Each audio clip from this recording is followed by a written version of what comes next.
رات کے سناٹے میں جب پورا مکہ سو رہا تھا، گھروں کی چھتوں پر ہلکی سی ٹھنڈی ہوا چل رہی تھی اور آسمان پر ستارے اپنی روشنی بکھیر رہے تھے، عارف اپنے کمرے میں بستر پر کروٹیں بدل رہا تھا۔ کمرہ چھوٹا سا تھا لیکن صاف ستھرا۔ ایک کونے میں چراغ جل رہا تھا جس کی مدھم روشنی دیواروں پر لرزتی ہوئی سایہ دار شکلیں بنا رہی تھی۔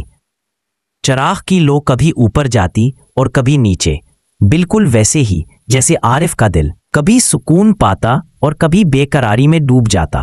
اس کی آنکھیں کھلی تھیں مگر ان میں نیند نہیں تھی۔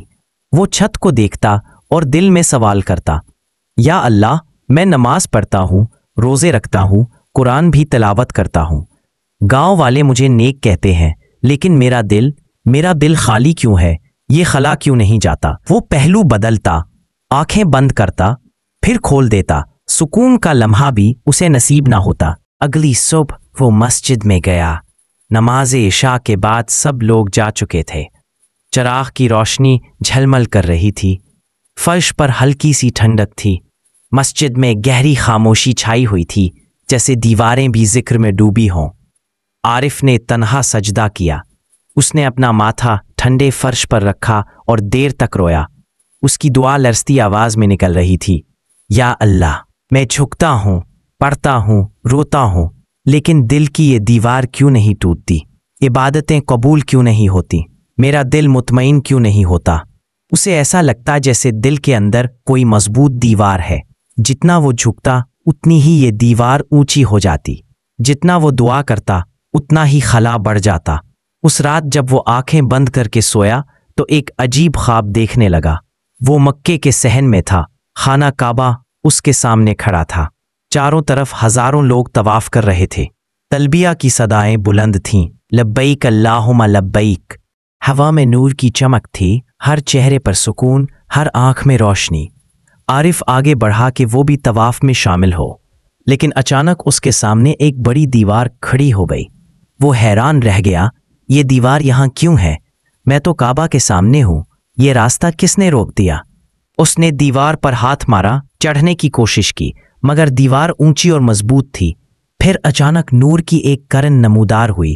اس نور میں ایک بزرگ کھڑے تھے، ان کے چہرے پر سکون تھا، آنکھوں میں معرفت کی چمک۔ انہوں نے کہا، بیٹا، تمہارا کعبہ ادھورا ہے، تم عبادت کرتے ہو مگر صرف اپنے لیے۔ تمہارے کعبہ کے دروازے ابھی خدمت اور محبت کے بغیر ہیں۔ جب تک دل کے دروازے بندوں کے لیے نہیں کھلیں گے، یہ دیوار تمہارے سامنے رہے گی۔ عارف نے روتے ہوئے کہا، یا اللہ، مجھے راستہ دکھا۔ عارف چیخ کر اٹھا، اس کا جسم پسینے میں شرابور تھا۔ رات کی خاموشی میں اس کی سانسیں تیز تھیں۔ وہ بستر پر بیٹھا اور بار بار یہ الفاظ دہرانے لگا، ادھورا کعبہ، ادھورا کعبہ۔ یہ خواب اس کے دل پر بجلی بن کر گرا۔ اسے لگا جیسے پہلی بار اس کے دل نے سچ کہا ہو۔ اگلے دن وہ گاؤں کی گلیوں میں جا رہا تھا۔ دھوپ نکل چکی تھی، پرندے چہچہا رہے تھے، گلیوں میں بچے کھیل رہے تھے۔ اسی دوران اس نے دیکھا کہ ایک ضعیف عورت لکڑیوں کا بھاری بوجھ اپنے کندھوں پر اٹھائی جا رہی ہے۔ اس کے قدم لڑکھڑا رہے تھے۔ عارف کا دل کانپ اٹھا۔ وہ دوڑ کر گیا اور کہا، ماں جی، یہ بوجھ مجھے دے دیجیے۔ بوڑھی عورت نے حیرانی سے دیکھا، بیٹا، آج تک کسی نے میرا بوجھ نہیں اٹھایا، اللہ تمہیں سکون دے۔ یہ دعائیہ الفاظ عارف کے دل میں تیر کی طرح اتر گئے۔ اسے محسوس ہوا کہ دل کی دیوار میں ایک چھوٹی سی دراڑ پڑ گئی ہے۔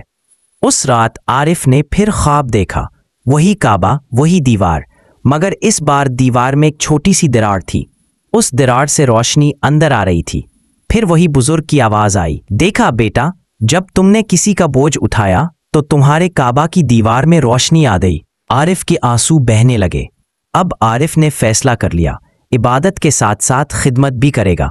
وہ یتیم بچوں کے ساتھ بیٹھتا اور ان کے لیے کھلونے بناتا۔